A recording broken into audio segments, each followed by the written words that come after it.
Strategy को, but right जो point है वो ये है कि स्ट्रैटेजी लॉजिकल होनी चाहिए। इलॉजिकल चीजें वर्क नहीं करती है मार्केट में। ये एक तरह का मतलब जिसको कहा जा सकता है कि फ्लूक है कि हाँ, वैसे तो देखो एक कहा जाता है ट्रेडिंग के लिए कि यदि हम लोग इसको सिक्का उछालने के गेम की तरह समझना चाहिए, ठीक है। बेसिकली क्या होता है, तुम एक बार सिक्का उछालोगे, हेड या टेल कुछ भी आ सकता है, राइट। बट जब तुम इसे 100 बार उछालते हो, ठीक है, दैट विल बी 40 टाइम्स तुम्हारे फेवर में, 40 से 60 टाइम्स तुम्हारे फेवर में, 40 से 60 टाइम्स तुम्हारे अगेंस्ट गिरेगा। तो trading is a game of probability, ठीक है, राइट और इसमें फेलियर जो होता है, जो स्टॉप्स होते हैं हम लोगों के, स्टॉप आउट जो हम लोग हो जाते हैं, ये बहुत ही नॉर्मल और मतलब कि इस बिजनेस का पार्ट है एक तरीके से, ठीक है। बराबर सो उसमें कोई भी जो है ना, मतलब ये नहीं कि उसमें ज्यादा सोचने या दुखी होने की कोई बात है उसके अंदर, वो एकदम पार्ट है इसका और उसमें कोई भी प्रॉब्लम नहीं है। बट द पॉइंट इज कि हम लोग विन जो होता है, हर स्ट्रैटेजी के कुछ फीचर्स होते हैं, कुछ फीचर ऐसे होते हैं कुछ स्ट्रैटेजी में जिसमें विन रेट लो होता है, ठीक है। बट जो हम लोगों का रिस्क टू रिवॉर्ड रेशियो होता है, मतलब एक सक्सेसफुल ट्रेड हम लोगों को लेट्स से कि four times of our risk पे कर रहे हैं, ठीक है। कल ही मार्क मिनर्विनी के हैंडल पे आ रहा था शायद कल या परसों की Van Tharp, doctor Van Tharp, वो गुजर गए। वैन थार्ट ने ये कंसेप्ट जो रिस्क रिवॉर्ड का हम लोग पढ़ते हैं, पोजीशन साइजिंग की स्ट्रैटेजी पढ़ते हैं, मतलब वैन थार्ट का कहा जा सकता है कि बहुत बड़ा योगदान है हम लोगों के सारे ट्रेडिंग के जो भी कंसेप्ट्स हैं उसमें वैन थार्ट का बहुत योगदान है। वैन थार्ट की वजह से हम लोगों के पास इतनी सोफिस्टिकेटेड स्ट्रैटेजीज है पोजीशन मैनेजमेंट के लिए, पोजीशन साइजिंग के लिए, रिस्क मैनेजमेंट के लिए। तो उनका बहुत बड़ा योगदान है इसमें। और ये जो आर बेस्ड ट्रेडिंग हम लोग करते हैं, बेसिकली ये आर बेस्ड ट्रेडिंग पूरी पूरी उन्हीं के कंसेप्ट्स पे बेस्ड होती है, ठीक है। अच्छा तो जैसे मान लो कि मेरे पास एक ट्रेडिंग स्ट्रैटेजी है वेलोसिटी की। वेलोसिटी बेसिकली क्या होता है, हम लोग बहुत टाइट स्टॉप लॉसेस लेके ट्रेड करते हैं उसमें, और क्विक 4 आवर 6 आवर 10 आवर जैसे टारगेट्स रखते हैं, ठीक है। सो मैं एक पॉइंट दिखाना चाहता हूँ, let me present my screen. Sure sure sure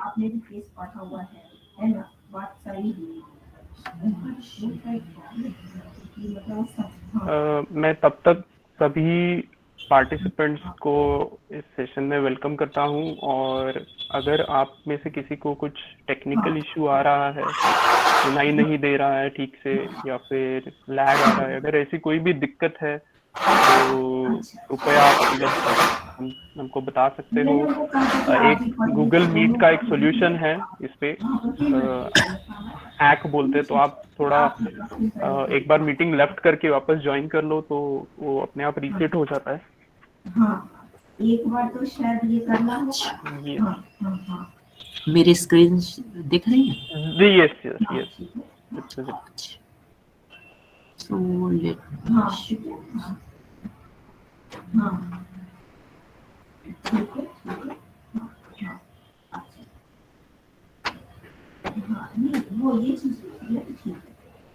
तो मैं यहाँ एक रिस्क रिवॉर्ड ऑप्टिमाइजेशन शीट दिखा रहा हूँ एक्चुअली, ओके ठीक है। बेसिकली इसमें क्या होता है, जैसे लेट्स से कि हम लोगों ने 1% रिस्क ऑन पोर्टफोलियो लिया, राइट। बहुत सारे लोग मुझसे पूछते हैं कि एग्जिट कैसे करना चाहिए, सेलिंग एक बहुत बड़ा क्वेश्चन आता है मेरे साथ, ठीक। तो सेलिंग में तो खैर बहुत सारे पॉइंट्स है जो कि मैं एक्सप्लेन कर सकता हूँ, लेकिन थोड़ा वो टाइम टेकिंग होगा वो आगे। लेकिन फिलहाल मैं ये पॉइंट बताना चाह रहा हूँ कि हम लोग जब एक शॉर्ट टर्म ट्रेड लेते हैं या जब हम लोग एक फिक्स्ड रिस्क रिवॉर्ड के हिसाब से सेलिंग करते हैं, तो हम लोग अपने ऑब्जेक्टिव का सिलेक्शन कैसे करते हैं, ठीक है। लेट्स से कि मैं मेरी एक स्ट्रैटेजी जिसको मैं वेलोसिटी बोलता हूँ और एक दूसरी स्ट्रैटेजी जिसको मैं मैग्नीट्यूड बोलता हूँ, दोनों के मर्जर से एक हाइब्रिड भी बनता है, ठीक है। तो 3 तरह की स्ट्रैटेजी। वेलोसिटी बेसिकली क्या है कि हम लोग हैंडल सॉर्ट ऑफ फॉर्मेशन देखते हैं। फॉर एग्जांपल मैं तो ऐसा करते हैं इस ये एक्शन कंस्ट्रक्शन, तो यहाँ पे ये एक बहुत अच्छा हैंडल दिख रहा है, राइट। हैंडल में कोई कंफ्यूजन नहीं है, handle you know what is it, cup and handle का जो हैंडल बोल हाँ। रहे हैं। तो बेसिकली क्या होता है कि हैंडल सॉर्ट ऑफ फॉर्मेशन को हम लोग बुल फ्लैग भी बोल सकते हैं। जब भी राइट एक राइट साइड डेवलप होता है तो उसमें सेवरल हैंडल्स होते हैं, कुछ कप के लिमिट के विद इन होते हैं, जैसे ये हाई के आसपास हैंडल बना, ठीक है, प्रीवियस हाई, ये जो बेस है इसके हाई के आसपास हैंडल, तो ये Right. यूजुअली जो हम लोग कन्वेंशनल हैंडल होते हैं वो इसी को ही कहते हैं, ठीक है। बट क्या होता है कि जब प्राइस अपवर्ड जाते हैं तो ये सेवरल इस तरह के डाउनवर्ड स्लोपिंग फ्लैग्स बनाते हैं। मैं देखो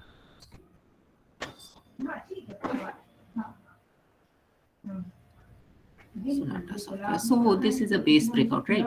ये राइट है ना, राइट ये एक बहुत अच्छी एंट्री थी। यहाँ पे मैंने इंटर किया, 10 रुपया नीचे स्टॉप लॉस था, अराउंड 598 के आसपास, 97 के आसपास शायद ये एंट्री थी, राइट। उसके बाद हम लोग देख रहे हैं कि एक छोटा सा और पुल बैक है, बट ये सफिशिएंट टाइटन नहीं हुआ, ठीक है, तो यहाँ Right. कोई एंट्री नहीं थी। बट यहाँ पे देखो कि ये वापस से प्राइस टाइटन हो रही है ना। हम लोग ऐसे हर एक पुल बैक्स जो आते हैं आफ्टर योर बेस ब्रेकआउट के बाद जो आने वाले एक दो जो पुल बैक्स होते हैं हम लोग उसको बाय करते हैं, ठीक है। सो अगेन ये फिर एक बुल फ्लैग बना रहे हैं, तो यहाँ वापस एक एंट्री ट्रिगर हो रही है ना। तो इस तरह के टाइट और छोटे छोटे जो बुल फ्लैग्स होते हैं जो डाउनवर्ड वेजिंग काइंड ऑफ, मतलब डाउनवर्ड वेजिंग से मेरे कहने का मतलब ये दो तरह की चीजें हम लोग यूजुअली बाय करते हैं। इससे इस तरह के फ्लैग्स बाय करें, ठीक है। इसको मूविंग एवरेज पे आना चाहिए, प्राइस को जैसे जैसे वो प्रोग्रेस करे, जैसे जैसे वो मैच्योर हो रही है उसको फर्दर टाइटन होना चाहिए, ठीक है। दूसरा यहाँ से निकलेगा तो यदि ये इस तरह का है तो ये भी बाय है। फ्लैग्स एंड पेनेंट्स जो होते हैं वो बेसिकली, है ना। तो फ्लैग्स एंड पेनेंट्स में यहाँ पैटर्न से ज्यादा हम लोगों को ये समझने की जरूरत है कि फ्लैग एंड पेनेंट वर्क क्यों करते हैं, राइट राइट। बेसिकली क्या होता है, व्हाट इज अ फ्लैग और अ पेनेंट क्या होता है। यूजुअली हम लोग देखते हैं, लोग कहते हैं फ्लैग पोल है फिर फ्लैग है, या फ्लैग पोल है फिर पेनेंट है। वो इम्पोर्टेंट नहीं, इम्पोर्टेंट है इस चीज को समझना कि यहाँ हम लोग क्या देख रहे हैं, ठीक है। ये जो जिसको अभी मैं येलो कर रहा हूँ, ये क्या है, ये एक इम्पल्सिव मूव है, ट्रेंड के डायरेक्शन में मूव है, राइट, बराबर है ना। ट्रेंड के डायरेक्शन में जो मूव है और जो फ्लैग बन रहा है वो क्या, वो एक काउंटर ट्रेंड मूव है, राइट। ना देखो बेसिकली क्या होता है कि प्राइस के बिहेवियर को दो मेजर पे हम लोग स्टडी करते हैं, first is time and second is price, ठीक है। जैसे यहाँ पे ये देखो, ये प्राइस है और नीचे टाइम है, टाइम एक्सिस है, प्राइस का एक्सिस है, राइट। तो बेसिकली जब तुम्हें ट्रेंड के डायरेक्शन में एक मूव मिलता है, राइट, तो वो हमेशा कम समय में ज्यादा मूवमेंट देता है, कम समय में ज्यादा ग्राउंड कवर करता है अपवर्ड या डाउनवर्ड। यदि ट्रेंड है तो डाउनवर्ड ज्यादा ग्राउंड कवर, और काउंटर ट्रेंड्स जो होती हैं वो ज्यादा समय में कम ग्राउंड गेन करती है, ठीक है। सो बेसिकली ट्रेंड में ईज ऑफ मूवमेंट उसका कोर थिंग होता है। ईज ऑफ मूवमेंट इस चीज से देखा जाता है कि टाइम के कंपैरिजन में कितना प्राइस ग्राउंड गेन कर रही है, अपवर्ड या डाउनवर्ड, ठीक है। एक अच्छा ट्रेंड वो है जहाँ की प्राइस आराम से ऊपर जा रही है बिना ज्यादा ओवरलैपिंग। जैसे ये कैंडल्स देखो, 1 2 3 4 चारों ओवरलैपिंग है, नीचे की तरफ ईज ऑफ मूवमेंट नहीं है, प्राइस नीचे आराम से ग्राउंड गेन नहीं कर रही, right. Okay are you getting my point. ये चारों कैंडल्स एक दूसरे के ऊपर है ना, बराबर। यहाँ ये दोनों कैंडल फ्री हैं, एक दूसरे को ओवरलैप नहीं कर रहे ज्यादा, है ना। फ्री मूवमेंट अपवर्ड ज्यादा है, तो ये इस डायरेक्शन में ईज ऑफ मूवमेंट है। इसके काउंटर ट्रेंड में तुम देखो कि यहाँ ज्यादा नीचे ग्राउंड गेन नहीं कर रहा है, नीचे जाने की कोशिश करता है, रिजेक्ट होता है, उसके विद इन रह रहा है, उसी के आसपास रह रहा है, तो इधर ईज ऑफ मूवमेंट नहीं है, ठीक है। ओके। तो एक ट्रेंड में देखो, ट्रेंड में लोग बोलते हैं higher highs and higher lows, उससे ट्रेंड एस्टैब्लिश होता है। ये एक नॉनसेंस पॉइंट है कि higher highs and higher lows से ट्रेंड सेट होता है, बिकॉज यदि मैं इस तरह का एक ट्रेंड ड्रॉ करूं, ठीक है,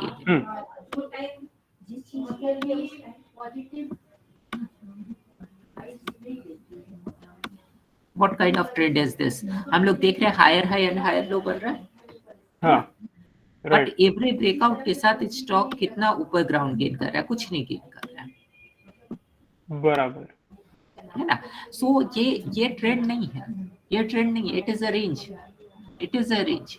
Despite it is moving up, but still it is a range, because ये behaviorally range है। Trend means domination, है ना। दो फोर्सेस हैं, सप्लाई एंड डिमांड, है ना। जब सप्लाई डिमांड को डोमिनेट करती है स्ट्रांगली तो हम लोग डाउन ट्रेंड देखते हैं, और जब डिमांड सप्लाई को डोमिनेट करता है तो हम लोग अप ट्रेंड देखते हैं। इसको यदि मैं एक इससे समझाता हूँ, लेट्स से कि मैं तुम्हें कोई भी चीज, कोई भी कमोडिटी 1000 रुपए जिसका वैल्यू है, मार्केट वैल्यू, वो 200 रुपए में बेचता हूँ, राइट। एंड मैं तुम्हें ऐसे, मेरे पास 100 पीसेज है, तुम कितना लोगे? जितना ज्यादा हो सके उतना सारा ले लोगे, राइट। हाँ, क्योंकि तुम जान रहे हो कि इसका वैल्यू 1000 रुपीज है और मैं तुम्हें सिर्फ 200 रुपए में बेच रहा हूँ, ठीक है। बराबर। पर तुम्हारे जैसे ऐसे बहुत सारे लोग होंगे जो मुझसे 200 रुपए में वो लेना चाहिए, बराबर। बट और जब बहुत सारे लोग 200 रुपए में लेना चाहेंगे तो सब उसके लिए बिड करेंगे कि वो मुझे ज्यादा पे करके वो क्वांटिटी लेना चाहेंगे। अल्टीमेटली क्या होगा कि जो फेयर वैल्यू या मार्केट वैल्यू था और जो करेंट वैल्यू, उसके बीच का गैप फिल हो जाएगा, ठीक है।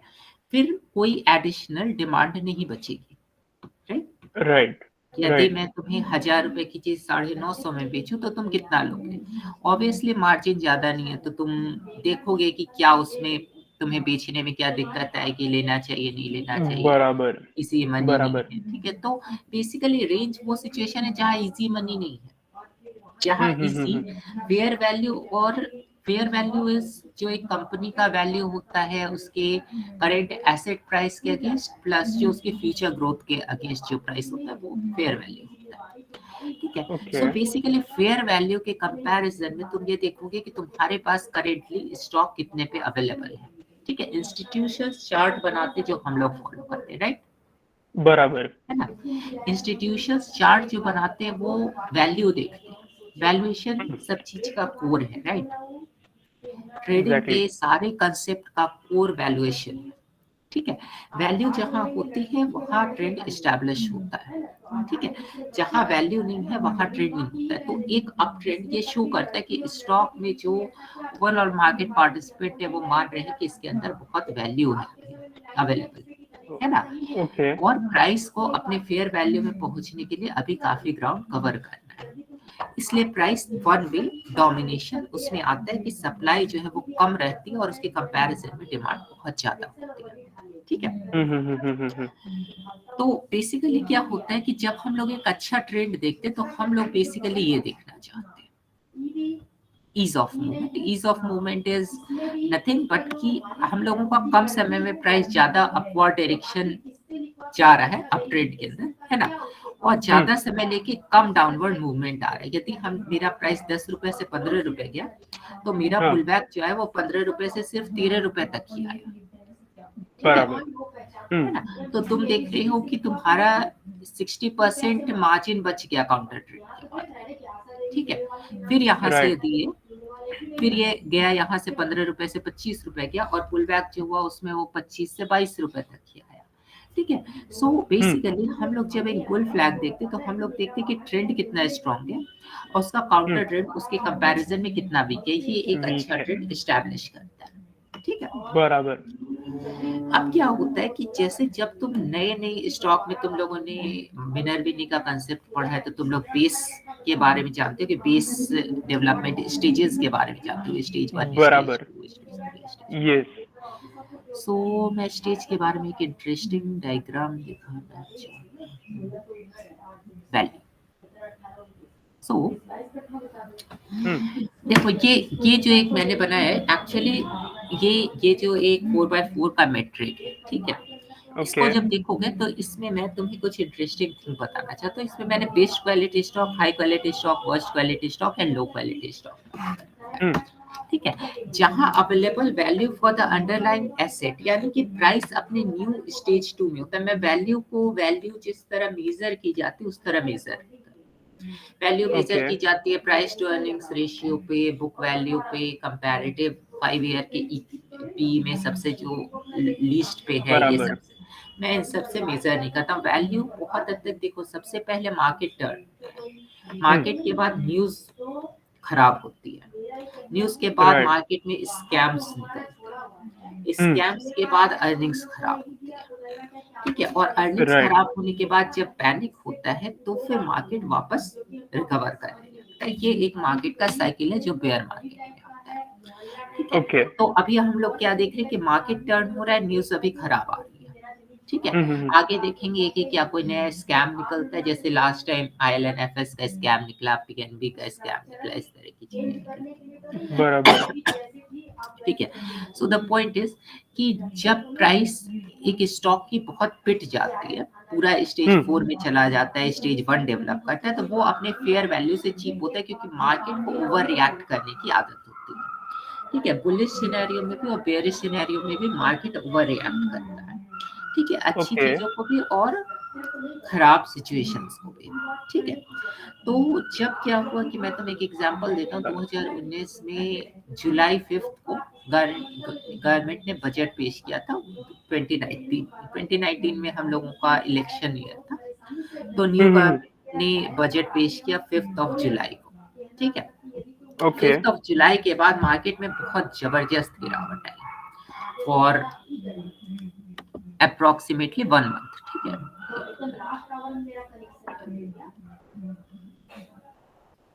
एक Yes. बाप रे। 5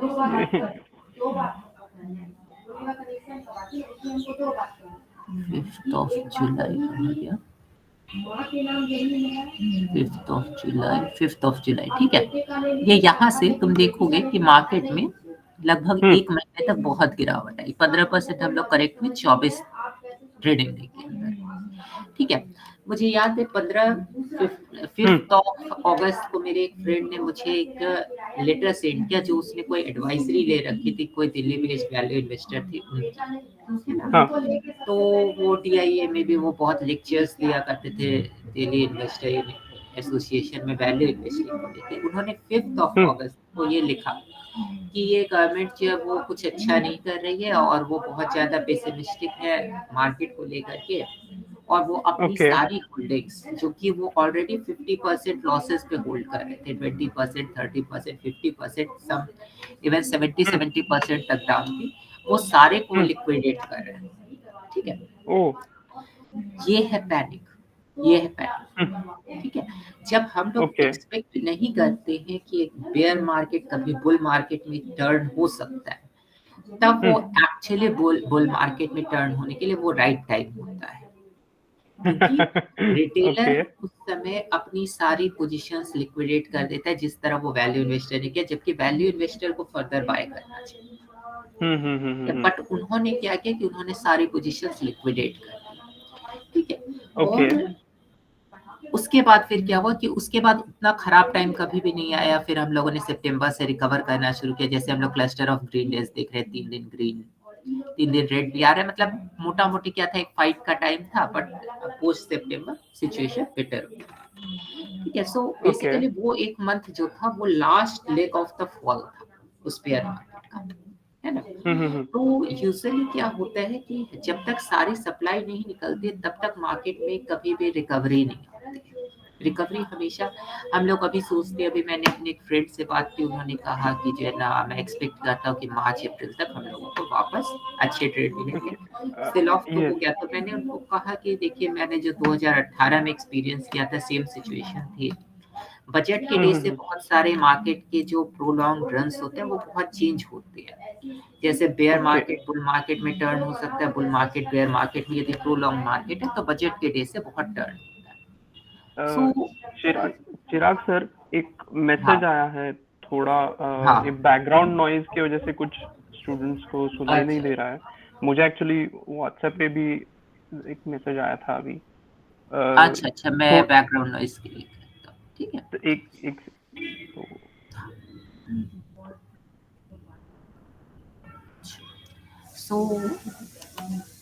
अच्छा, अभी आ रही है आवाज? मुझे तो नहीं आ रही है। प्रतीक और बाकी अगर किसी को कुछ, आपको जो भी सवाल है या टेक्निकल जो भी इशू है, तो मैं स्टूडेंट्स को रिक्वेस्ट करूंगा कि वो मैसेज करें यहाँ पे, जो भी कोई दिक्कत हो। हम लोग 10 बजे तक टॉक करते हैं और फिर आधे घंटे में जो क्वेश्चंस होगा वो। श्योर। ओके। सो बेसिकली मैं ये कह रहा था कि मैंने अपने एक फ्रेंड से बात की तो उन्होंने कहा कि हम लोग एक्सपेक्ट कर सकते हैं कि अप्रैल तक हम लोगों की मार्च अप्रैल तक हम लोग रिकवर करेंगे। तो मैंने कहा कि यूजुअली क्या होता है कि बेयर मार्केट की एक प्रॉब्लम होती है। अभी हम लोग ऑफिशियली बेयर मार्केट में ये कह नहीं सकते, बट एक प्रॉब्लम जो हम लोग फेस करते हैं ना वो क्या होता है कि मार्केट रिकवर करने की कोशिश करता है, बेयर मार्केट बाउंस बैक होती है और हम लोग ये सोचते हैं कि मार्केट रिकवर कर रहा है। ठीक है, वापस Okay. चूंकि हम लोग एक बुल मार्केट से निकले हुए होते तो हम लोग बुल मार्केट ढूंढते हैं। हम लोग ये एक्सपेक्ट करते हैं कि करेक्शन जो हो रहा है, first leg of correction is more than enough and अब हम लोग रिकवर करेंगे। राइट। बट जो प्रॉब्लम इसमें आती है वो क्या होता है कि जैसे ही हम लोग इन्वेस्ट होते हैं, जैसे ही हम लोगों को सेटअप्स मिलते हैं, जैसे ही हम लोग इन्वेस्ट होते हैं, मार्केट वापस नेक्स्ट लेग ऑफ फॉल की तरफ चला जाता है। तो यूजुअली एक बेयर मार्केट 2 लेग 3 लेग के बहुत सीवियर फॉल्स देता है, बीच बीच में कुछ रिकवरी देता है। 2008 का भी देखोगे, 7-8 का जो करेक्शन आया था तो भी इसमें 3 लेग्स ऑफ फॉल थे। 2019 के भी करेक्शन में 3 लेग्स ऑफ फॉल थे। तो यूजुअली इस तरह की सिचुएशंस होती हैं इस करेक्शन, ठीक है। राइट। तो बेसिकली क्या होता है, इसलिए कभी भी हरी अप नहीं करना चाहिए। हमेशा सेटअप के लिए वेट करो कि तुम्हें राइट सेटअप मिले तब एंटर करो। कभी भी अपने अब मैंने मेरा एक और एक्सपीरियंस एक एडवाइजरी के साथ कि मेरे एक फ्रेंड ने एक बहुत फेमस टेक्निकल एनालिस्ट है नुरेश मिरानी, उसने कॉन्टैक्ट किया 2018 में और उनके पोर्टफोलियो में उन्होंने कुछ स्टॉक्स 50% लॉसेस पे होल्ड कर रखे थे। तो फ्रेंड ने पूछा कि आपने 50%, आप टेक्निकल एनालिस्ट हैं, स्टॉप लॉस यूज किया होगा, 50% डिक्लाइन पे आपने कैसे स्टॉक्स तो उन्होंने कहा कि ऐसा है कि ऐसा वैल्यू बाइंग है। ओके। उसने मुझसे कहा कि ऐसा कह रहे हैं, तो मैंने कहा कि वैल्यू बाइंग करनी होगी तो नुरेश मिरानी का क्या, वो टेक्निकल एनालिस्ट है, उससे टेक्निकल एनालिसिस के लिए वो अच्छे है। बट यदि वैल्यू बाइंग करनी हुई तो वैल्यू इन्वेस्टर्स बहुत और अच्छे हैं जो कि बेटर काम करें। तो बराबर है कि ये गलती कभी नहीं करनी चाहिए कि जो हम लोगों ने टेक्निकल पोजीशंस ली, ये गलती बहुत जो न्यू बॉयज होते हैं वो बहुत ही गलती करते हैं कि स्टॉप पे एग्जिट नहीं करते। ठीक है, स्टॉप पे एग्जिट नहीं करना ये एक गड़बड़ स्ट्रेटेजी है, ये काम नहीं करने का। स्टॉप आए तो अपने पोजीशन को लिक्विडेट कर देना है ना, वापस सेट होगा वापस इंटर करेंगे, है ना, होल्ड नहीं करना है अपने लॉसेस को। ठीक है, ये अभी काफी लोग रिलेट कर पाएंगे इस आपके सुझाव से। अभी के समय पे बेसिक पॉइंट है कि यदि हम लोग लॉस कट नहीं करेंगे ना तो जो चीज हम लोगों को अभी 10% पे बुरी लग रही है वो बढ़ करके 50% हो जाएगी। और एक पॉइंट, हम लोगों में से ज्यादातर लोग क्या बाय करना शुरू चाहते हैं, जो बहुत स्ट्रॉन्ग ग्रोथ के स्टॉक्स होते हैं, राइट, है ना। जितने स्ट्रॉन्ग ग्रोथ के स्टॉक होते हैं वो सबसे ज्यादा गिरते हैं बेयर मार्केट में, क्योंकि वो इस मेट्रिक के हिसाब से वो वर्स्ट क्वालिटी स्टॉक हो जाते हैं, क्योंकि उनका जो available value for the future growth है वो भी लो होता है। कोई वैल्यू अवेलेबल नहीं है वहां, फ्यूचर ग्रोथ सारा फैक्टर्ड है ना। और वो चूंकि स्टेज 2 में बहुत प्रोलॉन्ग रह चुके हैं और स्टेज 4 में, स्टेज 3 स्टेज 4 में, तो वो अपने अंडरलाइंग एसेट के वैल्यू से भी ओवर वैल्यू है। तो इंस्टीट्यूशन खरीदेगा नहीं ना, इंस्टीट्यूशन बेचेगा, है ना। इंस्टीट्यूशन के खरीदने से स्टेज 2 जो डेवलप हुआ वो जब बेचेगा तो कौन उसको एब्सॉर्ब करेगा, रिटेलर, राइट। और रिटेलर के पास ये कैपेबिलिटी नहीं है कि वो एब्सॉर्ब कर सके, ठीक है, राइट। तो इसलिए क्या होता है कि सबसे वर्स्ट क्वालिटी स्टॉक जो हम लोग बाय कर सकते हैं वो है एक लेट स्टेज 2 का स्टॉक। और फिर सबसे बड़ी गलती जो कि बिल्कुल फैटल के इसमें वो सिचुएशन क्रिएट कर सकती है, वो ये है कि स्टेज 4 के स्टॉक को खरीद के ये सोचना कि एक बहुत हाई क्वालिटी स्टॉक है और इसमें सारी चीजें अच्छी दिख रही है और इसको हम लोग होल्ड करें। एक स्टोरी बहुत पंप की गई थी CDMO और क्रैम्स की। ये API का जो स्टोरी था, ये फार्मा में API जैसे लॉरस लैब्स, सोलरा, न्यूलैंड, इन सब का, ठीक है। तो इस स्टोरी को बहुत पंप किया गया, कुछ लोगों के द्वारा ट्विटर पे स्टोरी को रन किया गया और बहुत पंप किया गया कि ये तो पता नहीं क्या हो जाएगा, 5 साल में कितनी अर्निंग्स देगा, इसका मैनेजमेंट कितना अच्छा है। एक नॉर्मल प्रोसेस है कि स्टोरी इस तरीके से पंप की जाती है मार्केट में। ठीक है। तो 2017 में ये हुआ था कि HEG, ग्रेफाइट जैसे जो सिक्लिकल बिजनेस है, जो वन टाइम चाइना में पॉल्यूशन कंट्रोल करने की वजह से जो स्टॉक्स अब जा रहे थे, उनकी स्टोरी की गई थी। बुल मार्केट में केमिकल की कंपनी स्पेशलिटी केमिकल के बताने की कोशिश करती कि वो सिक्लिकल नहीं सिक्युलर ग्रोथ की कंपनी, और ग्रोथ कंटिन्यू रहेगा 5 साल 10 साल। यूजुअली ज्यादातर कंपनीज आईटी को छोड़ करके, फार्मा को छोड़ के ज्यादातर कंपनीज सिक्लिकल है, ठीक है। बराबर। लॉरस लैब्स को कहा गया कि ये बहुत ऊपर जाएगा और ये एकदम एक्सेप्शनल ग्रोथ स्टोरी है, ठीक है। बट कितना भी ग्रोथ हो, जब वो फैक्टर्ड इन हो जाता है तो वो अपने किसी यूज में का नहीं रहता है। 772 तक जो स्टॉक था वो 452 तक आ गया, लगभग 40% करेक्शन। 16 ये बहुत इंटरेस्टिंग केस था, क्योंकि मैं देख रहा था इसे रिसेंटली अर्निंग्स के डे पे, और इसने बहुत ही रद्दी अर्निंग्स पोस्ट की थी, बहुत ही ज्यादा रद्दी अर्निंग्स पोस्ट की थी। तो ये कंपनी, इसको देखो कि इसकी क्या हालत हुई है। ये सारे बहुत पंप किए हुए स्टॉक्स थे, ठीक है। बराबर।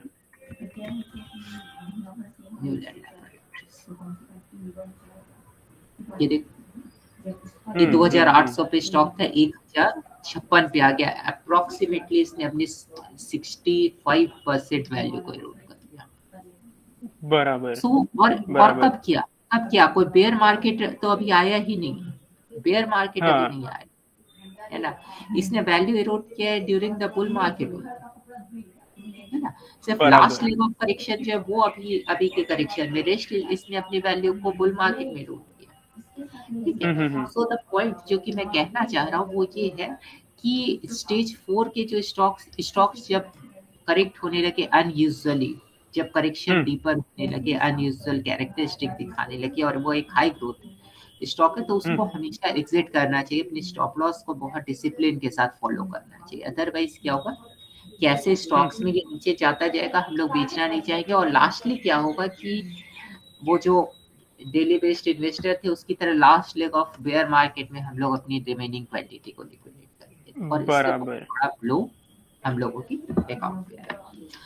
तो मैं बेसिकली बुल फ्लैग को एक्सप्लेन कर रहा था कि बुल फ्लैग क्या होता है, एक counter trend, weak counter trend move होता है, ठीक है। और बुल फ्लैग इज बेसिकली कि एक अच्छे इंपल्सिव स्विंग के बाद एक वीक करेक्शन का मूव आता है, जो ये बताता है, देखो एक्शन का स्ट्रेंथ रिएक्शन से, और रिएक्शन का रिएक्शन कितना स्ट्रांग है ये एक्शन से पता चलता है कैसे, ठीक है। क्योंकि एक्शन का जो रिएक्शन होता है वो ये बात बताता है। ये आपका जो ये एक्शन रिएक्शन का मैंने आपका ट्वीट पे ये देखा था, आप ये इसका थोड़ा एक बार मुझे थोड़ा सुनाई नहीं दिया ठीक से। तो एक्शन का स्ट्रेंथ हमेशा रिएक्शन से देखा जाता है, कंपैरेटिव एनालिसिस से, ठीक है। तो impulsive swing is an action, if impulsive swing is an action, ठीक है, तो उसका रिएक्शन यदि भी क्या, तो क्या होता है, एक्शन को कंफर्मेशन मिलता है, ठीक है। For example A and B दो पार्टीज है, लेट्स से कि यूक्रेन एंड रशिया के बीच फाइट चल रहा है, ठीक है। रशिया एक्शन शो कर रहा है, लेट्स से कि यूक्रेन एक वीक रिएक्शन देता है, ठीक है। तो रशिया को क्या होगा, रशिया को ग्रीन सिग्नल मिलेगा कि हाँ वो मतलब कि जो दुश्मन है वो इतना वीक है कि वो, जैसे अफगानिस्तान की आर्मी ने सरेंडर किया वैसे सरेंडर कर दिया, तो वो बढ़ता ही जाएगा, राइट।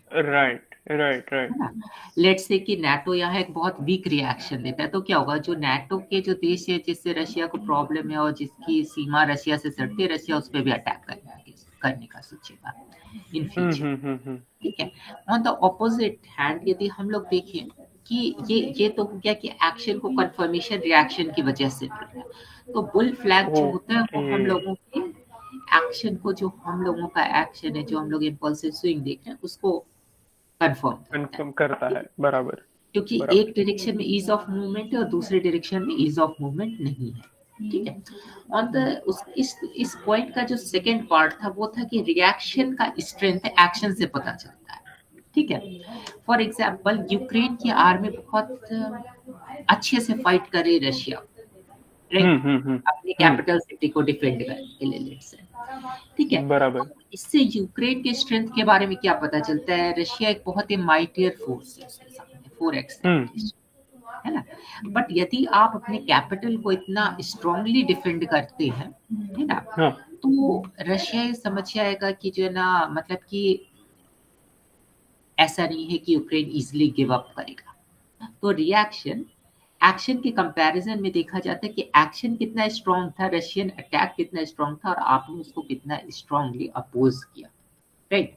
तो बराबर। रिएक्शन का जो स्ट्रेंथ है वो हमेशा एक्शन के कंपैरिजन में देखा जाता है, ठीक है। लेट्स से परफेक्ट। मैं एक एग्जांपल देता हूँ कि लेट्स से कि एक फोर्ट है जो औरंगजेब के लिए बहुत इंपॉर्टेंट है, राइट। स्ट्रैटेजिकली इंपॉर्टेंट फोर्ट है और उसको औरंगजेब गंवाना नहीं चाहेगा, ठीक है। लेट्स से कि और उसको अपने पूरी माइट से डिफेंड करेगा। लेट्स से कि शिवाजी उस फोर्ट पे अटैक करते हैं, राइट, है ना। और ये होता है कि या तो दोनों सेना बराबर होती है और उसमें बहुत कम अंतर रहता है, या शिवाजी फोर्ट को विन कर लेते हैं, ठीक है। तो इससे औरंगजेब के माइट के बारे में क्या मैसेज है लोग? वीक है उनका, या वीक है क्योंकि वो उनके लिए इम्पोर्टेंट फोर्ट था ना, बराबर।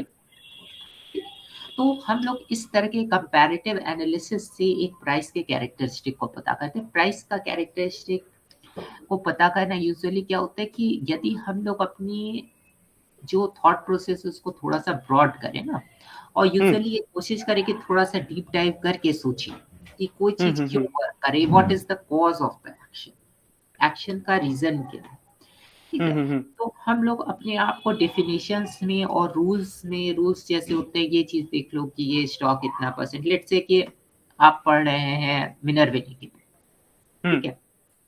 यू विल से कि वीसीपी में क्या होना चाहिए, 50% करेक्शन होना चाहिए एक स्विंग से दूसरे स्विंग के बीच में, और बहुत सारे उसमें टाइम करेक्शन होना चाहिए, इस तरह का है, राइट। बराबर। मैं एक डिफरेंट एग्जांपल दिखाता हूँ, लक्ष्मी ऑर्गेनिक्स।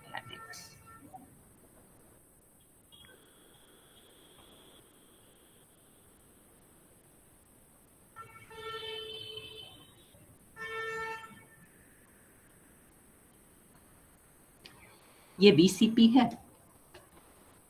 दिखता तो नहीं है, दिखता नहीं है ना, बट द पॉइंट इज यहाँ पे देखो, है ना, ये क्या है, ये एक flat base kind of structure है ना, बराबर रेक्टेंगुलर फ्लैट बेस है ना।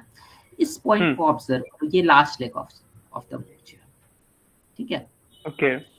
BCP is a characteristic, BCP is not कि हम लोग देख रहे हैं कि हाँ एक स्विंग आया, उससे छोटा स्विंग आया, उससे छोटा स्विंग आया, ये बीसीपी नहीं है ना। बराबर। और बीसीपी एक्चुअली कहाँ से ओरिजिनेट हुआ ये समझने की कोशिश करो। बीसीपी कोई मिनर्विनी ने बीसीपी को एक पैटर्न के तौर पे जरूर बहुत ये किया है कि हाँ उन्होंने एक सिस्टमैटिक पैटर्न बनाया बीसीपी का, है ना। और उन्होंने विलियम ओनील के जो बेस के जो कंसेप्ट उसमें बहुत बड़ा इम्प्रूवमेंट किया है, राइट एंट्री के कंसेप्ट में बहुत बड़ा इम्प्रूवमेंट किया है।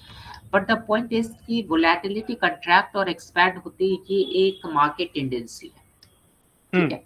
ये मार्केट का बेसिक नेचर है ना, कि वोलेटिलिटी जब भी एक स्प्रिंग को अपने हथेली के बीच में रख के और उसको बहुत जोर से प्रेस करोगे तो वो क्या होगा कि जब हथेली हटाओगे तो वो जंप करेगा, राइट, बराबर।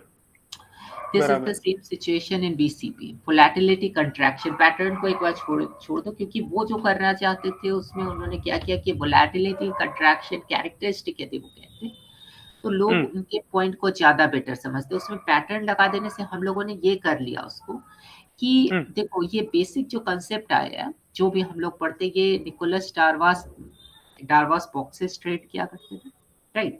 डार्वास बॉक्स क्या था, कुछ नहीं था, स्विंग हाइज एंड स्विंग लोज था, ठीक है। बट द पॉइंट इज कि डार्वास के जो बॉक्सेस होते थे उसको विलियम ओनील ने बेसिस में कन्वर्ट किया, ठीक है। विलियम ओनील ने उसको बेस में कन्वर्ट किया, विलियम विनी ने उस बेस को वीसीपी में कन्वर्ट किया, ठीक है। तो ये सक्सेसिव इवोल्यूशन है जो इस कंसेप्ट सबका हुआ कि डार्वास का बहुत रॉ स्टाइल का जो स्क्वायर बॉक्स या जिसको डार्वास बॉक्स हम लोग कहते हैं, उससे वो बेस में कन्वर्ट हुआ। बेस जो था उसको मिनर्विनी ने बीसीपी में कन्वर्ट किया। तो basically when you are looking for a base you don't need to look for what type of base you are dealing. हम लोगों को उस तरह के परिभाषा में उलझने की जरूरत नहीं कि हम लोग कप एंड हैंडल देख रहे हैं। बेसिकली क्या होता है, बड़े बेसिस होते हैं और छोटे बेसिस होते हैं, ठीक है। सिंपल दो कैटेगरी में हम लोग बेसिस को बांट सकते हैं और थर्ड कैटेगरी बनेगी स्पेशल सिचुएशन बेसिस। ठीक है। तो व्हाट आर बड़े बेसिस है जैसे कि हम लोग देखते हैं डबल बॉटम सेटअप जो कि विलियम ओनील का होता है, वो एक बड़ा बेस है। बेसिकली बड़ा बेस वो हुआ जो कि हम लोगों का डीप करेक्शन होता है, 15-20% से ज्यादा करेक्शन होता है, अप टू 30-35% करेक्शन हो सकता है 7 वीक से लेकर के 26 वीक 30 वीक तक का बेस आ सकता है। ठीक है। विलियम ओनील इवन 65 वीक तक भी काउंट करते हैं, बट 65 वीक जब तुम काउंट करोगे तो वो स्टेज 1 सॉर्ट ऑफ फॉर्मेशन हो जाएगा, स्टेज 3 सॉर्ट ऑफ फॉर्मेशन, वो बेस नहीं रहेगा। तो जब भी मिनर्विनी और विलियम ओनील को पढ़ो तो एक बात ध्यान में रखो कि William O'Neil stage analysis use नहीं करती है। उनके पास stage 1, stage 2, stage 3 and stage 4 का कोई कंसेप्ट नहीं है ना। तो विलियम ओनील के रूल्स को जब तुम इस पॉइंट को ध्यान में रखते हुए देखोगे कि उनके पास स्टेजेस के रूल्स नहीं है, तो तुम काफी कुछ क्लैरिटी तुम्हारे दिमाग में आएगी कि मिनर्विनी के रूल और विलियम ओनील के रूल के बारे में एक अच्छा ये डेवलप हो जाएगा कि हम लोग कैसे उसमें से क्या चीजें छोड़नी चाहिए और क्या चीजें लेनी चाहिए। फेस वैल्यू पे रूल्स को लेने का कोई मतलब नहीं होता है। बराबर। सो द पॉइंट जो मैं एक्सप्लेन यहाँ करना चाह रहा हूँ वो ये है कि चूंकि विलियम ओनील के पास स्टेजेस का रूल नहीं है, स्टेजेस का रूल एक्चुअली आया रिचर्ड वाइकॉफ के पास से। ठीक है। रिचर्ड वाइकॉफ जो थे उन्होंने ये कंसेप्ट लाया था कि जो ना एक्यूमुलेशन फेज होता है, मार्कअप होता है, स्टेज 3 होता है, फिर मार्कअप होता है, राइट। तो उसको सिंप्लीफाई किया स्टैन वाइनस्टीन ने, जिन्होंने कि स्टेजेस बनाए उसमें, है ना, स्टेज 1, स्टेज 2, स्टेज 3, स्टेज 4। और विलियम ओनील के मतलब कि कह सकते हैं कि विलियम ओनील का ज्यादातर वर्क हो गया था फिर स्टैन वाइनस्टीन का समय था। ठीक है। मार्क मिनर्विनी ने दोनों से लर्न किया, स्टैन वाइनस्टीन से भी, विलियम ओनील का तो उन्होंने पूरा ही कंसेप्ट लिया। ठीक है। सो बेसिकली पॉइंट क्या है कि वोलेटिलिटी कंट्रैक्शन जो हम लोग देखते हैं ये कंसेप्ट बहुत समय से मार्केट में। ठीक है। जब तुम NR7 ट्रेड करते हो तो तुम वोलेटिलिटी कंट्रैक्शन ट्रेड करते हो, है ना। जब तुम वॉलेटिलिटी बैंड कंट्रैक्शन ट्रेड करते हो तुम अगेन वोलेटिलिटी कंट्रैक्शन ट्रेड करते हो। सो वोलेटिलिटी कंट्रैक्शन बहुत समय से मार्केट में है और ये कोई न्यू कंसेप्ट नहीं है, बट जिस तरह मिनर्विनी ने उसको बेसिस में यूज किया वो एक बहुत ही अच्छा यूज था उस कंसेप्ट का। बट क्या था कि जब हम लोग उसको पैटर्न बोलेंगे ना तो लोगों ने ये किया कि मिनर्विनी के कंसेप्ट में ये था कि तुम एलिमिनेट कर सकते हो types of pattern William O'Neil के। ठीक है। बराबर। वहां पे जो है ना बड़े बेसिस आ रहे हैं, छोटे बेसिस आ रहे हैं, उसके अलावा जैसे कि उनका जो कंसेप्ट था फ्लैट बेस है, कप एंड हैंडल है, तो पैटर्न मैचिंग एक बच्चे को क्लाउड दिखाओगे तो वो बोलेगा कि इसमें मिकी माउस दिखता है, क्योंकि वो मिकी माउस को ही जानता है। ठीक है। राइट। तो एक जोक भी है कि एक ट्रेडर को पहाड़ में भी हेड एंड शोल्डर दिखता है। तो actually pattern matching human habit है। ठीक है। और पैटर्न मैचिंग से कुछ नहीं होता, पैटर्न मैचिंग फूल्स का काम है, जो नहीं समझते हैं, जो इन डेप्थ जाके देखना नहीं चाहते, जो शॉर्टकट चाहते हैं वो पैटर्न मैच करते हैं। पैटर्न मैचिंग से कोई फायदा नहीं होता है। जो मैं कहना चाह रहा हूँ कि विलियम ओनील ने जो बेस टाइप्स ऑफ बेसिस है उसको मिनर्विनी के तुम VCP से एलिमिनेट कर सकते हो, जरूरत नहीं उतना जानने की, है ना। बट हम लोगों ने क्या किया कि चूंकि उन्होंने वोलेटिलिटी कंट्रैक्शन पैटर्न नाम रखा तो हम लोगों ने समझा कि बेसिस भी देखने हैं जो ऑल टाइप्स ऑफ बेसिस जो विलियम ओनील के, और साथ में VCP भी देखना है। ठीक है। बराबर। VCP इज अ कैरेक्टरिस्टिक, जैसा कि वो ऑफन कहते रहते हैं कि VCP is a characteristic, it is not about कि तुम्हें 3 ठो गोल गोल एक दूसरे से छोटे सेमी सर्कल्स हैं। बराबर। Not a VCP। ठीक है। बेसिकली क्या होता है, और VCP जैसे ये बुल फ्लैग देखते हो, ये जो पेनेंट है इसमें भी VCP देखा जाता है। VCP के लिए हमेशा उतने बड़े फॉर्मेशंस को, जैसे मैं सोनाटा का एक्सप्लेन कर रहा था, लेट से यहाँ से पहले समझते इसको। यहाँ देखो ये कंट्रैक्शन देख रहे हो, सिस्टमैटिक तुम्हारा स्प्रेड्स छोटे हो गए, बराबर, है ना। इसको जाकर के एक 15 मिनट के चार्ट पे देखो। ठीक है। यदि इसको 15 मिनट के चार्ट पे देखोगे तो तुम्हें ये सॉर्ट ऑफ VCP ही दिखेगा, एक वोलेटिलिटी कंट्रैक्शन ही दिखेगा इसके अंदर, राइट। यहाँ देखो कि ये एक वोलेटाइल एक्शन है, राइट। यहाँ पे देखो टाइटन हो रहा है, इसलिए एक्सप्लोजन हो रहा है। है ना। तो बेसिक पॉइंट क्या है कि कुछ जो कोर हम लोगों के जो जिसको कह सकते हैं कि टूल्स है वो ये है कि प्राइस जो है उसको किसी लाइन ऑफ सप्लाई पे या तो टाइटन होना चाहिए। What I mean by line of supply वो मैं एक्सप्लेन करता हूँ। फॉर एग्जाम्पल लेट से हम लोगों के पास कोई एक ऐसा डाउनवर्ड स्लैंटिंग लाइन है, ठीक है।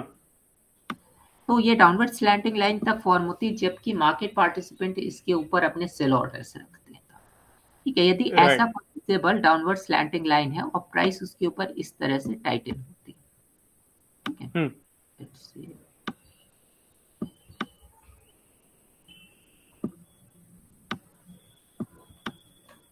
ठीक है, अल्टीमेटली ये वाला इनगल्फ होगा, है ना, और इनगल्फ होगा और इस साइड से अपवर्ड मूवमेंट स्टार्ट होगा तुम्हारा। तब फिर ये जितने भी पुल बैक्स आएंगे इधर वो सारे बायबल, राइट, बराबर, इस लाइन ऑफ सप्लाई के इनगल्फ होने के बाद, क्योंकि ये वो लाइन ऑफ सप्लाई थी जहां से एक्चुअली रिजेक्शन आ रही थी, है ना।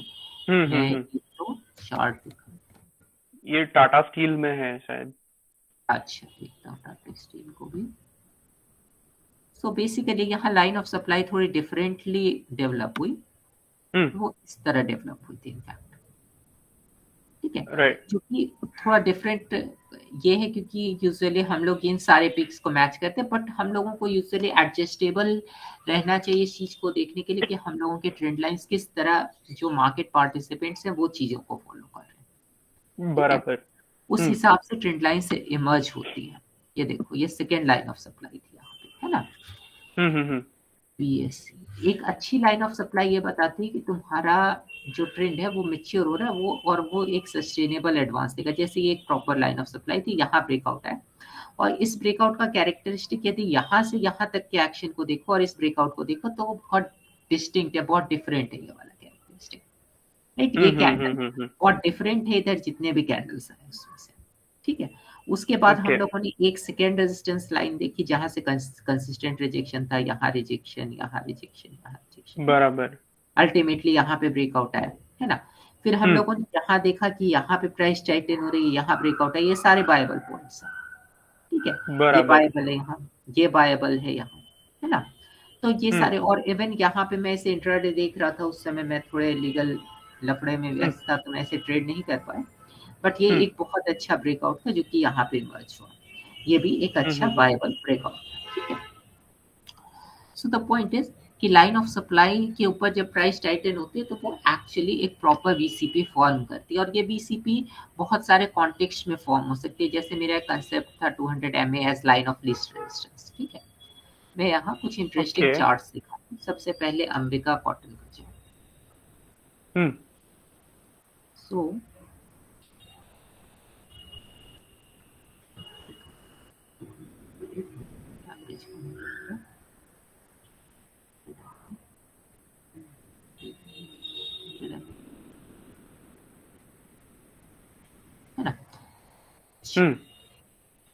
सो बेसिकली हम लोग क्या देख रहे हैं कि एक बहुत सीवियर फॉल आ रहा है स्टॉक में, है ना, राइट। बहुत ज्यादा डाउन साइड आ गया, उसके बाद एक काउंटर ट्रेंड मूव इमर्ज हुआ, और प्राइस को देख रहे हो कि सिस्टमैटिकली टाइटन हो रही मूविंग एवरेज को जब तुम ट्रेंड को एस्टैब्लिश करने के लिए यूज करते हो कि मूविंग एवरेज अपवर्ड स्लोपिंग है, लाइक आप लोगों ने ट्रेंड टेम्पलेट में देखा होगा कि moving average 200 should be trending for इतने महीने उतने महीने, ठीक है, राइट। तो जब उस तरह यूज करते हैं तो moving average is an indicator, ठीक है। बट जब मूविंग एवरेज सपोर्ट या रेजिस्टेंस लाइन के तौर पे यूज में आती है तो वो इंडिकेटर नहीं रहती, तब वो एक प्रॉपर प्राइस एक्शन पॉइंट होता है, क्योंकि लोग स्टेप इन करते हैं वहां पे प्राइस को डिफेंड करने के लिए। और मूविंग एवरेजेस अप ट्रेंड में एक बहुत अच्छा सपोर्ट है, इवन हॉरिजॉन्टल सपोर्ट से बेटर है, और बराबर जो डाउन ट्रेंड है उसमें मूविंग एवरेज बहुत अच्छा रेजिस्टेंस है, इवन हॉरिजॉन्टल रेजिस्टेंस से बेटर रेजिस्टेंस है। तो मूविंग एवरेज को इग्नोर करके ट्रेडिंग नहीं की जा सकती है, क्योंकि यदि तुम ऐसा करते हो तो तुम बहुत इंपॉर्टेंट पॉइंट को इग्नोर कर रहे हो जो एक्चुअली प्राइस एक्शन का पॉइंट है, ठीक है। तो यहाँ पे हम लोग देख रहे हैं प्राइस टाइटन हो रही है, 1 2 3 4 टच, फिर यहाँ बिल्कुल टाइटन हो गई और यहाँ से एक एक्सप्लोसिव ब्रेकआउट मिला। तो ये क्या, ये एक सॉर्ट ऑफ VCP है, है ना। बट ये बराबर। VCP डिफरेंट कॉन्टेक्स्ट में इमर्ज हो रहा है ना। ये VCP एक डाउन ट्रेंड के बाद का एक स्टेज 1 फॉर्मेशन का VCP है, it is not the right. Usual VCP, ठीक है। ये कंसेप्ट है पिवटल पॉइंट, ठीक है। ये इस तरह का फॉर्मेशन होता है, ठीक है। सेलिंग क्लाइमेक्स के स्टॉक बहुत गिरता है, ऑटोमेटिक रैली उसके बाद का रिएक्शन और फिर प्राइस मूविंग एवरेज पे टाइटन होते हैं और ब्रेकआउट होता है। तो ऐसे बहुत सारे चार्ट सेटअप्स जो थे वो थे हम लोगों के, जब हम लोग देख रहे थे 2020 के नवंबर में, ठीक है। ये देखो क्लाइमैक्टिक एक्शन, प्राइस टाइटन हुआ, ब्रेकआउट हुआ, ठीक है। बराबर। ये खादिम में भी थोड़ा ऐसा ही मूवमेंट था। हाँ, ये देखो टाइटन हुआ, ब्रेकआउट, ठीक है। राइट। फिलाटेक्स ये देखो राइट। बिल्कुल प्रॉपर फिनोलेक्स की। सो ये सब भी type of VCP, but it is in a different context. ये स्टेज 1 फॉर्मेशन के दौरान आने वाला VCP, राइट। ठीक है। और इसके बाद हम लोगों का स्टेज 2 स्टार्ट होता है, ठीक है। सो बेसिकली जो पॉइंट मैं कन्वे करना चाह रहा हूँ वो ये है कि लाइन ऑफ रेजिस्टेंस या पाइवटल पॉइंट जब डेवलप होता है, कोई भी ऐसी लाइन डेवलप होती है जैसी मैंने यहाँ मार्क करी थी, तो हम लोगों को बहुत कंफर्मेशन मिलता है कि प्राइस एक मैच्योरिटी के स्टेज में पहुंच गया है, ठीक है। और अब जो उसके बाद जब ब्रेकआउट होगा तो हम लोग उन ब्रेकआउट्स को बाय करेंगे, ठीक है। क्योंकि और ये रिजेक्शन मूविंग एवरेज से भी आ सकता है, 50 पीरियड मूविंग एवरेज के बिलो। मैं कई जगह पढ़ता हूँ, लोग बोलते हैं 50 पीरियड मूविंग एवरेज के बिलो कुछ भी अच्छा नहीं है, देखिए ये एक फुलिश assumption, क्योंकि 50 पीरियड मूविंग एवरेज के बिलो प्राइस कई बार टाइटन होती है और बहुत अच्छे ब्रेकआउट्स मिलती है। तो मैं एक एग्जांपल दिखाता हूँ नवीन फ्लोरी का, नवीन फ्लोरी इंटरनेशनल, वीकली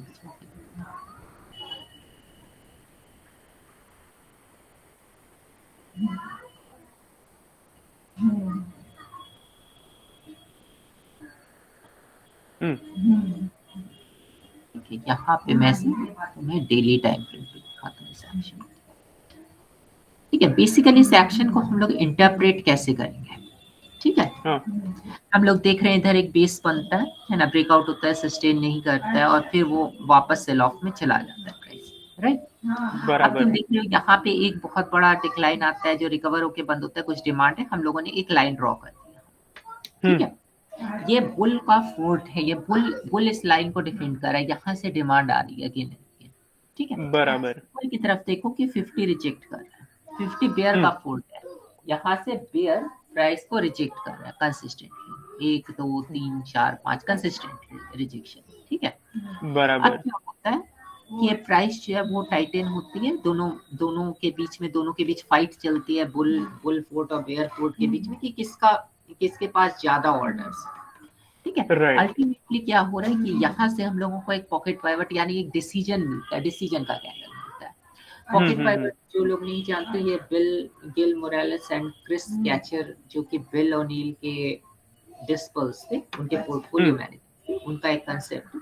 और वो लोग बॉटम में से जो इमर्ज होते प्राइस ब्रेकआउट से उनको बाय किया करते हैं, ठीक है। राइट। तो ये एक मूविंग एवरेज कन्वर्जेंस से ये एक पॉकेट पाइवट निकलता है और फिर प्राइस जो है यहाँ से अपवर्ड जाती है। अब यदि हम लोग यहाँ बाय करें तो यहाँ पे हम लोगों को एक अच्छा एंट्री मिल सकता है, बट लेट से हम लोग इसको डेवलप होने के लिए वेट करते हैं, ठीक है। राइट। क्या होगा, गैप अप में कोई एंट्री नहीं मिलेगी, राइट नहीं, राइट। और समवट यदि तुमने गैप अप में जंप भी किया तो क्या होगा, स्टॉप आउट, राइट, है ना। तो राइट एंट्री इसलिए इंपॉर्टेंट है, यहाँ पे हम लोग वापस एंटर कर सकते हैं इस स्टॉक के अंदर, ठीक है। यहाँ वापस एंटर। तो पॉइंट इज कि देखो, जब हम लोग देखो कोई भी बिजनेस करना है तो सबसे पहले क्या इंपॉर्टेंट चीज, एक राइट अपॉर्चुनिटी होनी चाहिए बिजनेस करने, राइट। राइट अपॉर्चुनिटी 3 चीजों से बनती है। ये एक बहुत इंपॉर्टेंट थॉट प्रोसेस है जो कि बहुत, यदि जो समझ लेगा वो बहुत उसके दिमाग में क्लैरिटी आएगी, ठीक है, कि हम लोग एक ट्रेड को कैसे मैनेज और कैसे अप्रोच करते हैं। First point is spotting a right opportunity trading के लिए, है ना। राइट अपॉर्चुनिटी 3 चीजों से बनती है। पहला है right stock, second is right entry, right setup, and third is right entry. ठीक है, अब तीनों के इंपॉर्टेंस क्या है वो मैं बताता हूँ। Right stock is, let's say मैंने एक स्टॉक ट्रेड किया, उसका नाम था सुबेक्स। ठीक है, ओके, सुबेक्स मैंने ट्रेड किया, 2 ट्रेड्स लिए, एक अप्रैल में, एक फरवरी में लिया, एक अप्रैल में लिया। ठीक है, तो इस सुबेक्स में यहाँ मैंने इंटर किया था, ये पूरा चार्ट के बेसिस पे था, right setup and right entry थी, है ना। सेटअप देखो तो ये वीसीपी काइंड ऑफ सेटअप था। यहाँ एक राइट एंट्री फॉर्म हुई, मैंने इस ब्रेकआउट को यहाँ बाय किया, 2 दिन प्राइस थोड़ा सा साइडवेज रहा और फिर ये बहुत अच्छा जंप हुआ, मुझे 33% रिटर्न इमीडिएटली यहाँ से मिला। ठीक है, राइट राइट, सुबह के एक्शन के बाद मुझे थोड़ा थोड़ा जो है ना मैंने पता करना, मतलब थोड़ा थोड़ा मुझे आइडिया हुआ कि इस स्टॉक में क्या चल रहा है। तो इस स्टॉक में जो चल रहा था वो ये था कि एक नया प्रोडक्ट एक नई इंडस्ट्री में लॉन्च करने वाले थे। न्यू इंडस्ट्री जो थी वो थी एआई का जो एआई सेक्टर, प्लेटफॉर्म, यस है ना। यस, और कंपनी जो थी वो 5G के इसमें वर्क करती है ना, 5G से रिलेटेड सॉफ्टवेयर वगैरह का ये करती है। सो बेसिकली ये इस कंपनी में एक न्यू मैनेजमेंट था और वो एक न्यू प्रोडक्ट लॉन्च करने वाला था, और प्रोडक्ट 22 अप्रैल को लॉन्च करने वाला था। ठीक है, ओके, यस, तो हुआ ये कि प्राइस वापस टाइटन हुई और मेरे पास एक राइट स्टॉक बायस था। What is a right stock bias? Right stock bias is, एक राइट स्टॉक बहुत वजह से हो सकता है, ये थोड़ा सब्जेक्टिव पॉइंट है। एंड डारवास को जो अर्निंग्स हुई, डारवास ने जो $35,000 को $2 मिलियन में कन्वर्ट किया, it was not because of his boxes, Darvas boxes की वजह से नहीं किया, it was right, of his right stock selection. उनका राइट स्टॉक का सिलेक्शन बहुत जबरदस्त था। विलियम ओनील की इंटायर उसमें जितना भी कैंसलिंग का कंसेप्ट है, एक्सेप्ट एम फैक्टर, जो एम स्टैंड्स फॉर मार्केट, जो कि एक राइट मार्केट के बारे में बताता है, वो सारा जो CANSLI तक का जो पॉइंट है वो हम लोगों को एक राइट स्टॉक बायस के बारे में बताता है। राइट बराबर, स्टॉक बेसिकली डेवलप होता है जैसे हम लोगों के पास एक राइट, देखो जैसे ये 4x4 का जो मेट्रिक है, इसमें बेस्ट क्वालिटी स्टॉक को वो होते हैं जिसमें हाई फ्यूचर ग्रोथ और न्यू स्टेज 2। ठीक है, that is right, so high future growth किस स्टॉक में आएगी? जो न्यू इंडस्ट्रीज, न्यू बिजनेसेस, है ना, जो बिजनेस डिस्रप्टिव है, जो हम लोगों के समय, हेल्थ या टाइम, समय को बचाते हैं, पैसे को बचाते हैं या हेल्थ को बचाते हैं, है ना, वो राइट स्टॉक। जो इनोवेटिव बिजनेस जैसे एप्पल और गूगल में विलियम ओनील ने अपना 100% ऑफ पोर्टफोलियो, इनफैक्ट वो 100% लेवरेज पे थे, और इस 2 स्टॉक में, है ना, 100% वो इन्वेस्टेड रहे 2003-4 से लेकर के 2007 तक। ठीक है, इस दौरान एक कंपनी जिसका नाम था टेजर, है ना, वो 7000% अप हो गई 1 साल के अंदर। ठीक है, सो हमेशा क्या होता है कि जब भी हम लोग राइट स्टॉक बायस की वजह से एक स्टॉक बाय करते हैं तो कुछ अपॉर्चुनिटीज मिस होती है जो बिल्कुल नॉर्मल है, उसके लिए बॉदर नहीं। ठीक है, तो विलियम ओनील ने भी कोई बॉदर नहीं किया कि टेजर भी क्या। ठीक है, बट द पॉइंट वाज कि उनका कन्विक्शन गूगल और एप्पल में इतना हाई था कि उन्होंने अपनी ट्रेलिंग स्टॉप लॉस के साथ उसको लगभग 4 साल होल्ड किया, और सोचो कि ऐसे न्यू इंडस्ट्रीज थी, उसमें इतना हेवी एलोकेशन था उनका, और सोचो कि क्या रिटर्न उन स्टॉक्स ने जनरेट किया होगा।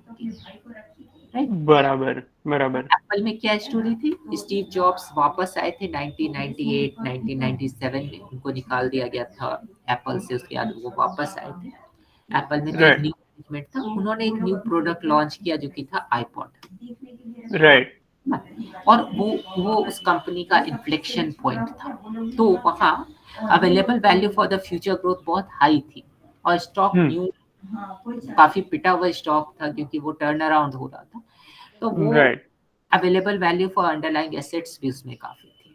ठीक है, कल एक न्यू कंपनी थी, न्यू इनोवेटिव कंपनी थी, और वो बिल्कुल चेंज कर देना चाहती थी जो भी सिचुएशन होने वाली है।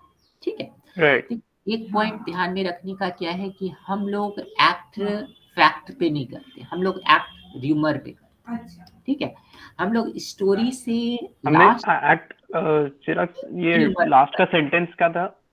हाँ, हम लोग एक्ट किसी फैक्ट पे नहीं करते। फॉर एग्जाम्पल मैं इसे एक्सप्लेन करता हूँ तो बेटर समझ पाएगा, ठीक है? हाँ 1990s में इंटरनेट एरा और इंटरनेट बूम स्टार्ट हुआ यूएस के अंदर, ठीक है?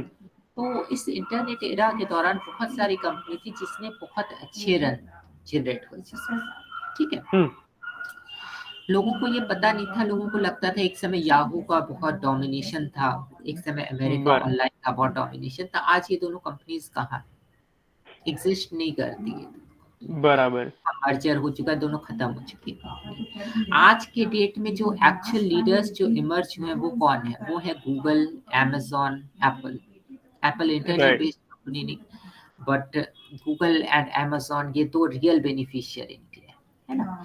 बट क्या जो मूव आई कुछ वक्त के लिए याहू में फ्यू 100% की अमेरिका ऑनलाइन में, इससे हम लोग अर्न कर सकते थे, बहुत पैसा अर्न कर सकते। और विलियम के फंड मैनेजर्स जो इस न्यू इंडस्ट्री में एक्टिव थे, उन्होंने ये पैसा अर्न किया, उन्होंने बहुत पैसा अर्न किया। तो अल्टीमेटली जैसे अभी हम लोग देख रहे हैं न्यू इंडस्ट्री क्या आने वाली है, इंडिया के अंदर इलेक्ट्रिक व्हीकल एक बहुत बड़ी न्यू इंडस्ट्री है जो कि इमर्ज हो सकती है ना?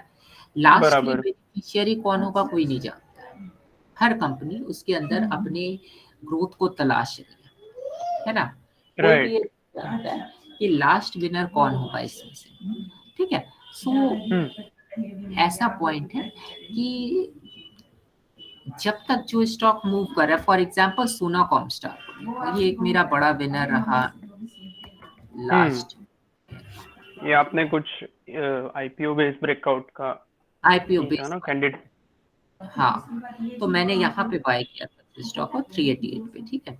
उसके बाद ये बहुत अच्छा रन दिया, लेकिन अभी तो इलेक्ट्रिक व्हीकल पूरा पैन आउट नहीं, अभी तो बहुत ग्रोथ पा।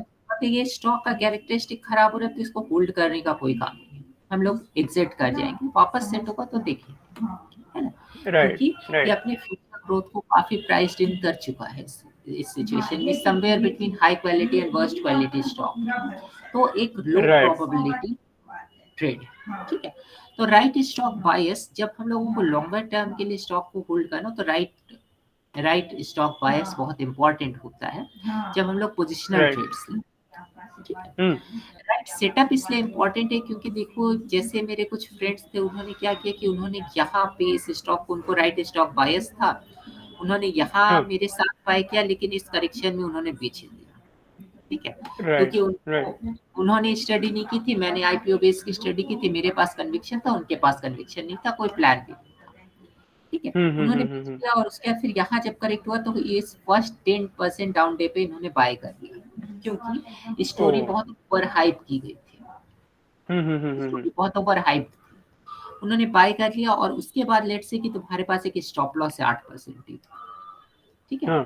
यहाँ ये जब ये प्राइस पुल बैक हुआ तुम स्टॉप आउट हो जाओगे, क्यों? क्योंकि तुमने राइट एंट्री पे वर्क नहीं किया, तुमने राइट सेटअप के लिए वेट नहीं किया, राइट एंट्री पे वर्क, ठीक है? बराबर। राइट सेटअप से क्या होता है कि राइट सेटअप से तुम्हारा सप्लाई और डिमांड रीसेट हो जाता है ना? यदि राइट एंट्री तुम्हारी डेवलप हो रही है बहुत ज्यादा, लेट्स से कि हम लोग उस फार्मा को देखते हैं,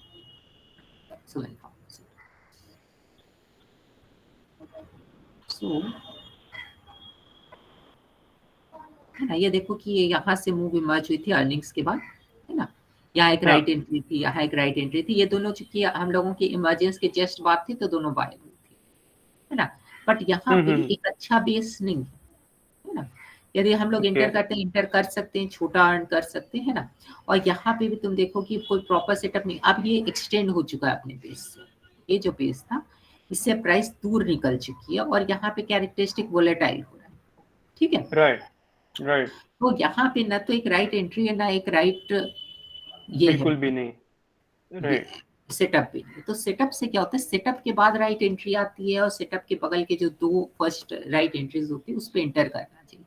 बट सेटअप से यदि दूर हो रहा है प्राइस तो न्यू सेटअप के लिए वेट करो, हमेशा एक न्यू बेस के लिए, क्योंकि यदि तुम वेट नहीं करोगे तो क्या होगा कि जो लोग यहाँ से लॉन्ग है ना, वो थोड़े और एडवांस के लिए वेट कर रहे हैं, वो यहाँ पे बेच देंगे जो भी एडवांस है, ठीक है, वो बेचेंगे तो उससे जो सेल ऑफ होगा उसको मतलब उतनी सप्लाई एब्सॉर्ब नहीं हुई है, क्योंकि वो कभी ट्रबल में रहे नहीं ना, ट्रबल कभी, है ना, कभी भी फियर इंस्टिगेट नहीं हुआ है ना, वो हमेशा आराम की सिचुएशन में रहे और बहुत ज्यादा प्रॉफिट मार्जिन में, तो वो रिस्क नहीं करना चाहिए को, तो वो सप्लाई नहीं इस सिचुएशन में। तो इस पॉइंट पे इम्पोर्टेंट क्या होता है कि राइट सेटअप या राइट बेस के बहुत फार अवे बाय नहीं करना चाहिए, even if you are getting a right entry, ठीक है। और राइट एंट्री इसलिए इम्पोर्टेंट है क्योंकि एक, मान लो कि तुम्हारे पास राइट स्टॉक बायस है, तुम जानते हो कि स्टॉक एक अच्छा स्टॉक है, एक इन्वेस्टर उसमें से पैसा कमा सकता है राइट स्टॉक बायस पे, बट एक ट्रेडर नहीं कमा सकता यदि उसके पास राइट एंट्री नहीं, क्योंकि ट्रेडर स्टॉप लॉस यूज करता है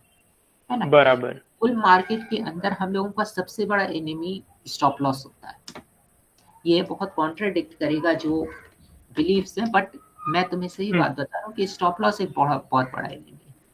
लेकिन इसका मतलब ये नहीं कि हम लोग स्टॉप नहीं लगाएंगे, बट द पॉइंट इज कि स्टॉप से क्या होता है, जैसे ब्रेकआउट फेलियर हो गया, तुम्हारे पास राइट स्टॉक बायस है, बट तुमने जहां इंटर किया वो राइट एंट्री पे बाय नहीं किया, और स्टॉप क्या करेगा, तो ब्रेकआउट फेलियर दे दिया मान लो, लेट्स से, है ना, या तुमने राइट एंट्री पे बाय नहीं किया, तुमने गलत जगह बाय कर लिया, स्टॉक 8% नीचे आ गया, 7%, 6% नीचे आ गया, तुम्हारा स्टॉप हिट करके निकल गया वापस ऊपर। तो जब राइट एंट्री नहीं रहेगी, तुम सिर्फ 8% का विंडो दे रहे हो स्टॉक को बाय करने, है ना, तुम चाहते हो कि वोलेटिलिटी इतनी कंट्रैक्ट हो जाए कि वो उस 8% के विंडो के विदिन वो वहां से मूव कर जाए, है ना। तो BCP is important for a right entry, BCP right entry के लिए इम्पोर्टेंट है, यदि बीसीपी बराबर राइट एंट्री नहीं मिलेगी। बराबर, राइट अपॉर्चुनिटी को स्पॉट करते हैं, राइट स्टॉक है, राइट सेटअप है, राइट एंट्री, तो हम लोग सबसे पहला काम करते हैं ट्रेड को प्लान कर, है ना।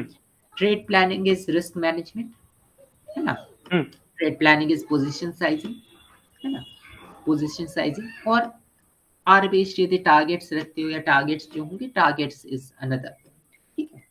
जब एक ट्रेड को प्लान कर लेते हो, उसके बाद पॉइंट आता है, उसको ट्रेड को एग्जीक्यूट करने के बाद, प्लान को एग्जीक्यूट करने के बाद जो नेक्स्ट पॉइंट आता है वो आता है मार्केट के एक्शन को रिस्पॉन्ड करने का। फिर हम लोग रिस्पॉन्डिंग मोड में चले जाते हैं, क्योंकि हम लोगों ने एक एक्सटर्नल फोर्स को इन्वॉल्व कर लिया, तो मार्केट एक्ट करता है, हम लोग रिस्पॉन्ड करते हैं। मार्केट तुम्हें सेल ऑफ करके दिखाएगा, तो तुम्हें चूज करना है कि तुम्हें अपॉर्चुनिटी को प्रेफर करना है या तुम्हें अपने ट्रेड को मतलब प्रॉफिट को प्रेफर करना है। प्रॉफिट वर्सेस अपॉर्चुनिटी का ये समझ लो कि एक तराजू है, उसकी एक साइड अपॉर्चुनिटी है, एक साइड एग्जिस्टिंग प्रॉफिट है, तुम्हें कितना रिस्क करना है ये तुम्हारे ऊपर डिपेंड करता है ना। बराबर, चुनते हैं उसके बाद, है ना, जब हम लोग अपनी अपॉर्चुनिटी को स्पॉट करके प्लान करके एग्जीक्यूट कर देते हैं, उसके बाद हम लोग रिस्पॉन्ड करते हैं, और राइट रिस्पॉन्स चुनना बहुत इंपॉर्टेंट होता है, जो हम लोगों के ऑब्जेक्टिव के हिसाब से हो, तो उससे एक सही ट्रेड एक्चुअली इमर्ज होता है, ठीक है।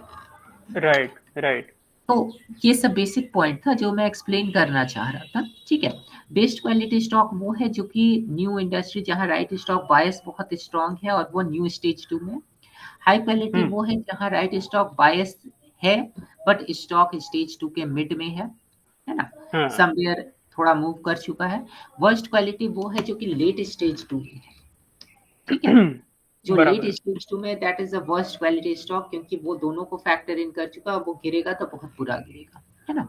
And the last is low quality stock. Low quality stock वो है जहां इंडस्ट्री में तुम्हें कुछ राइट स्टॉक बायस नहीं है ज्यादा, ठीक है। जैसे फॉर एग्जांपल लेट्स से कि मेटल का स्टॉक है, ठीक है। मेटल का जब साइकिल आ जाता है तो मेटल बहुत भागता है, बट यूजुअली जो साइक्लिकल बिजनेस है उसमें तुम कितना ग्रोथ एक्सपेक्ट कर सकते हो, बहुत ज्यादा नहीं एक्सपेक्ट कर सकते, 4x 5x 7x 10x नहीं होगा, ठीक है। सो लो क्वालिटी स्टॉक जब बहुत पिट जाता है ना, तो वो वैल्यू ऑफर करने लगता है, ठीक है।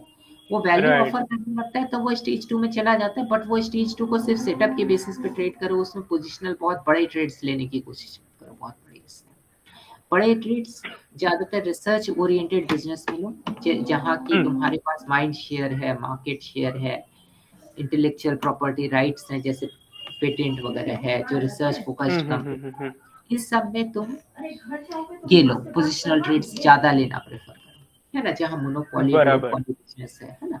तो ये सब अच्छे सस्टेनेबल एडवांस है ना। ओके ओके वो कंपनी है जो सीमेंट की कंपनी है, कहाँ तक एक्सपैंड करेगी? एक इंटरनेट का सॉफ्टवेयर बना के तुम वर्ल्ड वाइड बेच सकते हो, राइट राइट बट एक सीमेंट की फैक्ट्री लगा के तुम वर्ल्ड वाइड नहीं बेच सकते। वो लोकल में ही बेच सकोगे एक लिमिटेड दूरी तक ही, क्योंकि फ्रेट कॉस्ट होता है, है ना, ढुलाई का खर्चा लगता है, तो लोकल इंडस्ट्री वहां ज्यादा चलेगी, है ना। सो तुम ग्रोथ नहीं कर सकते, है ना। ग्रोथ हमेशा लोकैलिटी के हिसाब से होगा, तो इस चीज का अंतर है।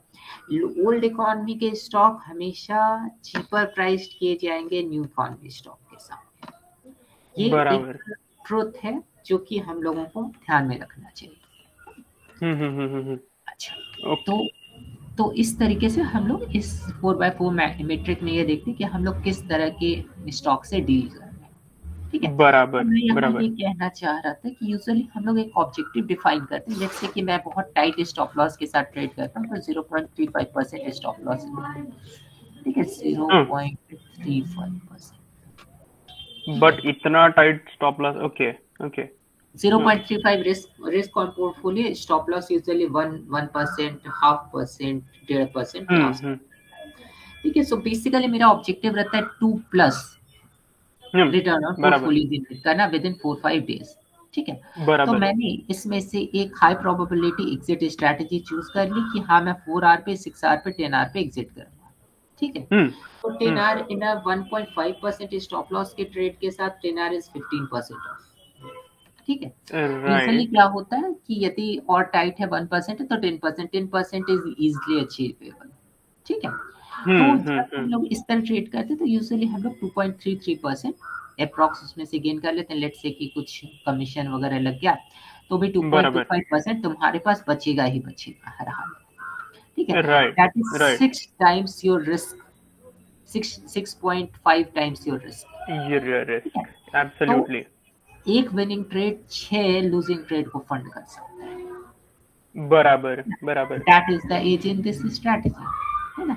यदि इसको जो कि एक यूजुअल कोई भी कॉमन पर्सन नहीं कर सकता है, बट एक चैंपियन माइंडसेट वाला आदमी कर सकता है, वो ये है, और जो मेरा फ्यूचर ऑब्जेक्टिव है वो है इसको 1% पे लाना। 1% इसलिए लोग नहीं कर सकते क्योंकि ड्रॉ डाउन डीपर होंगे, 20% ड्रॉ डाउन जा सकता है, 18% ड्रॉ डाउन जा सकता है, but until the risk reward is in your favour, you know कि ये रिकवर कर जाएगा विद इन 4 सक्सेसफुल ट्रेड्स, है ना। तब मुझे 5 दिन में जो अर्निंग्स होगी वो होगी 7% ऑन पोर्टफोलियो, 6.67%, लेट्स से कि 6.5% ऑन पोर्टफोलियो, बराबर। यदि ये 6.5% ऑन पोर्टफोलियो को तुम अर्न करते हो और कंपाउंड करते हो, है ना, तो रिजल्ट क्या जनरेट होगा? तो USIC sort of result generate, ठीक है।